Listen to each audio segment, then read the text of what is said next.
Mga kapuso, sa mga naghahanap ng trabaho, may 25,000 oportunidad sa Japan na para talaga sa mga Pinoy. Nakatutok si Bernadette Reyes. Isa si JR sa mga Pilipinong tumapak sa tanggapan ng Department of Migrant Workers, bit-bit ang pangarap na makapagtrabaho sa ibang bansa. Sa Japan daw niya nais magtrabaho. Japan kasi malaki din pasahod. Kapag doon ka, maayos din yung ano mo. For instance, yung pamumuhay mo doon. Tila nakikiayon ng tadhana kay JR dahil sa pagbubukas ng Philippine-Japan Friendship Week ngayong araw, ang anunsyong 25,000 na trabaho ang bubuksan sa Japan. Ang iba rito mula sa sektor ng construction, hospitality at medical field.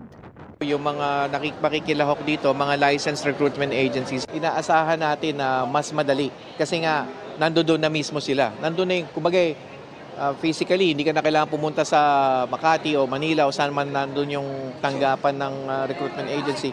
Nandiyan na sila at one-stop shop. By the way, ang mga government agencies nandiyan din, PhilHealth, Pag-ibig.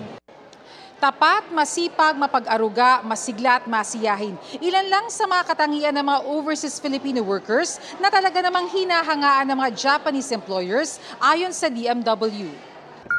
Pangatlong araw ang Pilipinas sa may pinakamaraming workers doon, kasunod ng Vietnam at China.